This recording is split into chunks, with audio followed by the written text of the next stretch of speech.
ಬೆಳಗ್ಗೆ ಎದ್ದರೆ ಸಾಕು ದಾನ್ವಿಗೆ ಬಾಗಿಲಲ್ಲಿ ರಂಗೋಲಿ ಬಿಡೋದು ಅಂದರೆ ತುಂಬಾ ಇಷ್ಟ. ಅದು ಈ ಥರ ಪ್ರಾಣಿ ಹಿಂಸೆಯನ್ನು ರಂಗೋಲಿಲೇ ಮಾಡಿಬಿಡ್ತಾಳೆ ದಾನ್ವಿ. ಇದು ಪಿಕಾಕ್ ರಂಗೋಲಿ ಅಂತೆ. ನಾವು ಚಿಕ್ಕವರಿದ್ದಾಗ ಬುಕ್ಕಲ್ಲಿ ಬರೆದು ಪ್ರಾಕ್ಟೀಸ್ ಮಾಡಿ ನೆಕ್ಸ್ಟು ಅದನ್ನು ನೆಲದ ಮೇಲೆ ಪ್ರದರ್ಶನ ಮಾಡ್ತಾಯಿದ್ವಿ. ಆದರೆ ಈಗ ಹೆಂಗನ ಬರಲಿ ನಾನು ನೋಡ್ಕೊಂಡು ಬರಿತೀನಿ ಅಂತ ಬರೀತಾರೆ. ಏನದು? ಪಿಕಾಕ್, ನಮ್ಮ ರಾಷ್ಟ್ರೀಯ ಪಕ್ಷಿ ಪಿಕಾಕ್ ದಾನ್ವಿ ಕೈಲಿ ಸಿಗಾಕೊಂಡು ಬೆಳಗ್ಗೆ ಸತ್ತೋಗ್ತಾ ಇದೆ.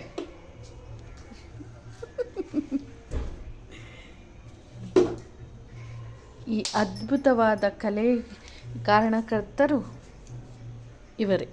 ಈ ವಯಸ್ಸಲ್ಲಿ ಎಲ್ಲ ಮಕ್ಕಳು ಅಷ್ಟೇ, ಅಮ್ಮ ಏನು ಮಾಡ್ತಾರೆ ಅದನ್ನು ಮಾಡಬೇಕಂದ್ರೆ ರಂಗೋಲಿ ಬರೆಯೋದಾಗಲಿ, ಅಡುಗೆ ಮಾಡೋದಾಗಲಿ, ಪೂಜೆ ಮಾಡೋದಾಗಲಿ, ಅಮ್ಮ ಯಾವ ಥರ ಮಾಡ್ತಾರೆ ಆ ಥರ ಮಾಡಬೇಕು ಅನ್ನಿಸ್ತಾ ಇರುತ್ತೆ. ಇನ್ನು ತಿಂಡಿ ವಿಷಯಕ್ಕೆ ಬಂದರೆ ಬೆಳಗ್ಗೆ ಅಡುಗೆ ಮನೆಗೆ ಬಂದು ಏನು ತಿಂಡಿ ಅಂತ ಯೋಚನೆ ಮಾಡೋದ್ರಲ್ಲೇ ಅರ್ಧ ಆಯಸ್ಸು ಹೆಣ್ಮಕ್ಳದ್ದು ಕಳೆದೋಗ್ಬಿಡುತ್ತೆ ಅನ್ಕೋತೀನಿ.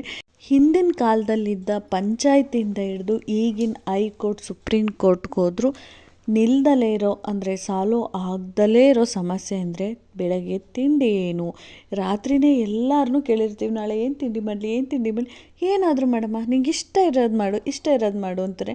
ನಮ್ಗೆ ಇಷ್ಟ ಇರೋದು ಮಾಡಿದ್ರೆ ಈ ತಿಂಡಿನಾ ಅಂತ ಕೆಲವ್ರು ಅಂತಾರೆ. ಏನು ಮಾಡೋದು, ತಲೆ ಕೆಟ್ಟು ಹೋಗ್ಬಿಡುತ್ತೆ ನಿಜ. ರಾತ್ರಿಯೇ ಡಿಸೈಡ್ ಮಾಡಿ ಮಲ್ಕೊಂಡ್ರೆ ನೆಮ್ಮದಿಯಾಗಿ ನಿದ್ದೆ ಬರುತ್ತೆ. ಇಲ್ಲ ಬೆಳಗ್ಗೆ ಎದ್ದು ನೋಡೋಣ ಅಂದರೆ ಉಪ್ಪಿಟ್ಟು ಮಾಡಲಾ, ಅವಲಕ್ಕಿ ಮಾಡಲಾ, ಚಿತ್ರಾನ್ನ ಮಾಡಲಾ, ಚಪಾತಿ ಮಾಡಲಾ, ರೊಟ್ಟಿ ಮಾಡಲಾ, ಟೈಮ್ ಆಗೋಗ್ಬಿಡತ್ತೆ. ಬಾಕ್ಸ್ ಕಟ್ಟಬೇಕು, ಮಧ್ಯಾಹ್ನಕ್ಕೆ ರೆಡಿ ಮಾಡಬೇಕು ಅನ್ನೋ ಟೆನ್ಷನಲ್ಲೇ 1 ಅವರ್ ಹೋಗಿಬಿಡುತ್ತೆ. ಬೆಳಗ್ಗೆ 5 ಗಂಟೆಗೆ ಎದ್ದರೆ 6 ಗಂಟೆ ತನಕ ಬರೀ ಇದೇ ಯೋಚನೆ ಮಾಡ್ಕೊಂಡು ನಿಂತ್ಕೊಂಡ್ಬಿಡ್ತೀವಿ. ರಾತ್ರಿ ಡಿಸೈಡ್ ಮಾಡಿದ್ರೆ ನೆಮ್ಮದಿಯಾಗಿ ಮಲಗ್ಬೋದು. ನಾನು ರಾತ್ರಿನೇ ಚಪಾತಿ ಚೆನ್ನ ಮಸಾಲ ಮಾಡೋಣ ಅಂತ ರೆಡಿ ಮಾಡಿಟ್ಟಿದ್ದೆ. ವಿಡಿಯೋ ಇಷ್ಟ ಆದರೆ ಒಂದು ಲೈಕ್ ಮಾಡಿ, ಫಾಲೋ ಮಾಡೋದನ್ನ ಮರಿಬೇಡಿ. ಸಿಗ್ತೀನಿ ಮುಂದಿನ ವಿಡಿಯೋದಲ್ಲಿ. ಬಾಯ್.